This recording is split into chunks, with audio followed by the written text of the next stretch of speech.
নমস্কার বন্ধুরা, সবাই কেমন আছো? আশা করি ভালো আছো। তোমাদের ভালোবাসায় আমিও ভালো আছি। আজকে একটা পনির রেসিপি নিয়ে চলে এসেছি। খুব সহজ, খুব তাড়াতাড়ি, চটজলদি তোমরা বানিয়ে ফেলতে পারবে। এই পনিরের রেসিপিটা দেখেই বুঝতেই পারছো কতটা সুন্দর দেখতে হয়েছে, খেতেও কিন্তু অসাধারণ হয়েছে। সামান্য কিছু উপকরণ দিয়েই তোমরা বানিয়ে ফেলতে পারবে এই রকম পনির রেসিপি। তাহলে চলো শুরু করা যাক। এই পনিরের রেসিপিটা আমি কিভাবে করেছি সেটাই আজকে তোমাদের সঙ্গে শেয়ার করব। প্রথমে পনিরগুলোকে কিন্তু আমি জলে ভিজিয়ে রেখেছিলাম। আমি যখনই পনির করি না কেন আমি কিছুক্ষণ জলে ভিজিয়ে রাখি, তাতে দেখবে একটা ঘোলা মতো জল বেরোয়। সেটার জন্যই কিন্তু জলে ভিজিয়ে রাখা। যাই হোক, এবার শুরু করা যাক। এখানে নিয়ে নিয়েছি 3টে কাঁচা লঙ্কা, আদা কুচি আর টমেটো, আর সাথে নিয়ে নিয়েছি কাঁচা বাদাম। সেটা খোসা ছাড়ানো না, খোসা আলা বাদাম আমি নিয়ে নিয়েছি। তোমরা যে পরিমাণে পনির নেবে সেই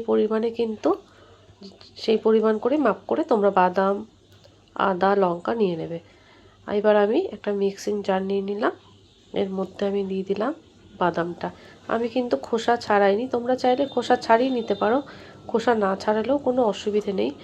আমার একটু তাড়া ছিল, সেই জন্য আমি জলদি পনিরটা করব বলে সব কিছু এভাবেই নিয়ে নিয়েছি। কিন্তু খেতে অসাধারণ হয়েছিল, খোসা ছিল বলে কোনো প্রবলেম হয়নি।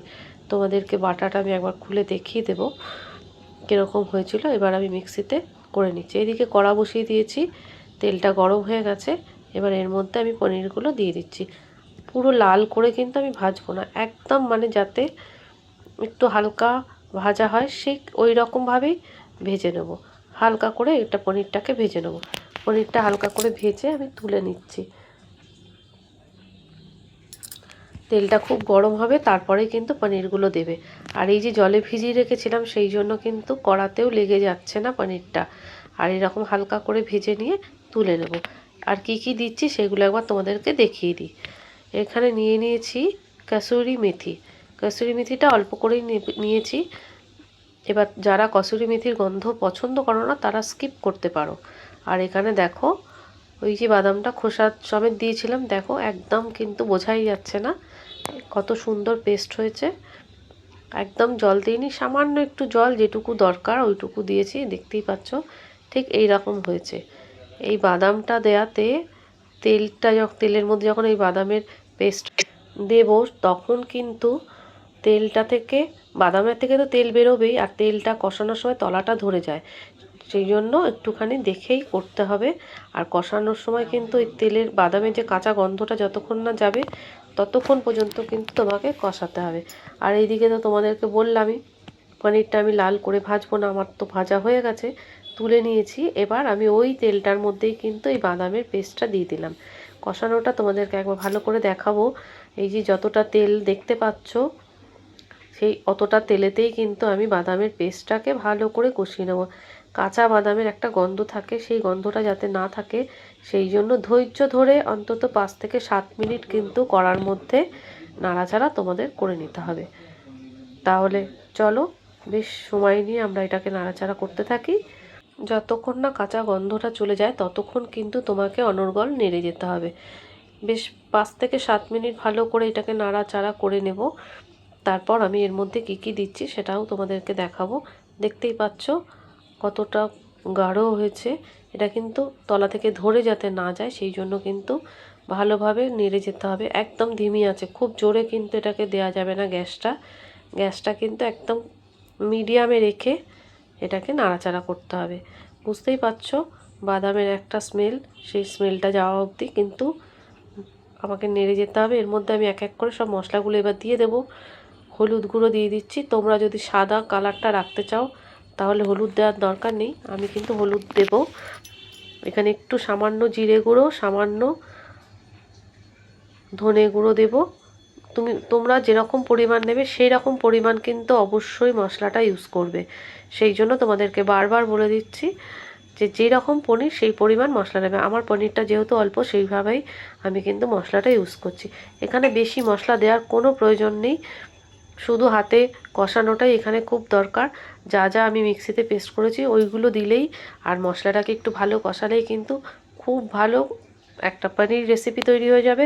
আর খেতে অসাধারণ লাগবে, খুব তাড়াতাড়িও হয়ে যায়। কোনো ঝামেলার কোনো কিছুই কিন্তু আমি দিইনি। ঘরে থাকা যা যা মশলা সেগুলো দিয়েই কিন্তু আমি পনির রেসিপিটা তৈরি করেছি। আমার কালারটা দেখতেই পাচ্ছ, এত সুন্দর হয়েছে কালারটা। তোমাদেরকে আমি কি বলবো, খেতেও কিন্তু অসাধারণ হয়েছে।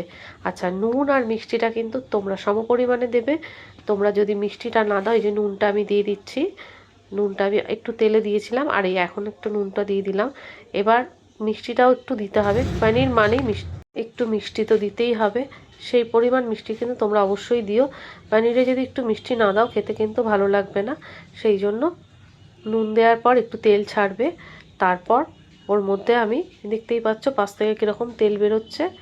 আমার কিন্তু কষানোটা একদমই হয়ে গেছে। এবার আমি চিনিটা দিয়ে দেবো। চিনিটা একটু দেখতেই পেয়েছো, একটু বেশি পরিমাণেই দিয়েছি। তোমরা চাইলে অল্প একটু দিও, কিন্তু মিষ্টি অবশ্যই দিও, না হলে কিন্তু এই পনিরের টেস্টটা পাবে না। এত সুন্দর কালারটা এসেছে কি বলবো। আমার তো কষানো হয়ে গেছে, আর আমি মিক্সি ধুয়ে যে জলটা রেখেছিলাম ওই জলটাই কিন্তু দেব, বেশি জল আমি দেব না। এটা কিন্তু পনিরের সাথে গা মাখা হয়ে থাকবে একদম গায়ে গায়ে, তবেই কিন্তু এই পনিরটা খেতে ভালো লাগবে। বেশি ঝোল ঝোল পনির অবশ্যই ভালো লাগে না। সেই জন্য এইটুকুই জল আমি কিন্তু ইউজ করেছি, যেটা মিক্সিতে লেগেছিল সেইটুকু জল আমি ধুয়ে দিয়ে দিয়েছি। এবার আমি এর মধ্যে পনিরগুলো দিয়ে দেবো। দেখতেই পাচ্ছ কি সুন্দর তেলটা বেরিয়েছে এর মধ্যে। এবার আমি ভেজে রাখা পনির, ভাজা মানে হালকা কিন্তু আমি তেলে ভেজেছি, লাল লাল করে নয়, খেতে একদম রেস্টুরেন্টের মতো লাগবে। আর যদি লাল হয়ে যায় ভেজে, একটু পনিরটা স্টিফ হয়ে যায়, শক্ত শক্ত লাগে, কিন্তু ভালো লাগবে না। সেই জন্য হালকা তেলে দিয়েই আমি তুলে নিয়েছিলাম। দেখতেই পাচ্ছ কত সুন্দর একটা কালার এসছে। তোমরা চাইলে কাজু বাদাম ইউজ করতে পারো, আমি কাজু বাদাম দিয়েও দেখিয়েছি ভিডিও, কিন্তু এই কাঁচা বাদামটা দিয়েও তোমরা করে দেখতে পারো, দারুণ হয়। এবার আমি একটু গরম মশলা দিয়ে দিলাম। গরম মশলা দিয়ে একটু নাড়াচাড়া করে নেব।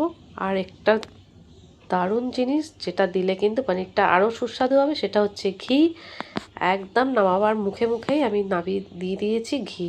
আর ঘি গরম মশলাটা দিয়ে চাপা দিয়ে রাখতে হবে। আর ওপর থেকে একটু কাসুরি মেথি দিয়ে দিলাম, দিয়ে এবার আমি ঢাকা চাপা দিয়ে 5 মিনিট রেখে তারপর আমি সার্ভ করব।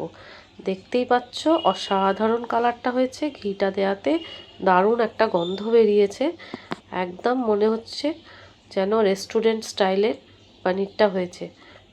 দারুণ খেতে হয়েছিল, দেখতেও দারুণ হয়েছে। তোমরা কিন্তু বাড়িতে অবশ্যই একবার ট্রাই করবে আমার মতো এরকম একটা পনির রেসিপি। তাহলে দেখতেই পাচ্ছ এই যে গ্রেভিটা এইরকমই থাকবে, একদম কিন্তু পাতলাও নয় আবার একদম গাঢ়ও নয়, একটু পনিরের গায়ে লেগে থাকবে, তবেই কিন্তু পনিরটা খেতেও ভালো লাগবে, দেখতেও ভালো লাগবে। আমার কিন্তু এবার রান্না কমপ্লিট, ঢাকা দিয়ে রেখেছি, তারপর নামিয়ে তোমাদেরকে দেখাবো সার্ভ করার পর কেমন লাগছে। গ্যাস নিভিয়ে দিয়েছি, তারপরে একটু ফুটছে, দেখতেই পাচ্ছ অসাধারণ লাগছে আর একটা সুন্দর গন্ধ বেরোচ্ছে। খুবই ভালো হয়েছে আমার রেসিপিটা, আশা করি তোমাদেরও ভালো লাগবে। যদি ভালো লাগে তাহলে একটা লাইক শেয়ার কমেন্ট করতে ভুলো না। আর নতুন বন্ধু যারা আমার ভিডিওটা দেখছো তাদেরকে বলবো সাবস্ক্রাইব করে পাশে থেকে যাও। তাহলে এখানেই ভিডিওটা শেষ করছি। সবাই ভালো থেকো, সুস্থ থেকো, অনেক অনেক ভালোবাসা। এতক্ষণ ধৈর্য ধরে আমার ভিডিওটা দেখার জন্য আর এতটা সময় দেওয়ার জন্য সবাইকে অসংখ্য ধন্যবাদ। সবাই ভালো থেকো, সুস্থ থেকো, অনেক অনেক ধন্যবাদ এতক্ষণ ধরে আমার ভিডিওটা দেখার জন্য, ধৈর্য ধরে। আর নতুন বন্ধুদের বলবো সাবস্ক্রাইব করে অবশ্যই পাশে থেকো, আর বেল আইকনটা অবশ্যই অল করো, যাতে নেক্সট ভিডিওটা তোমরা দেখতে পারো। তাহলে টাটা, বাই বাই।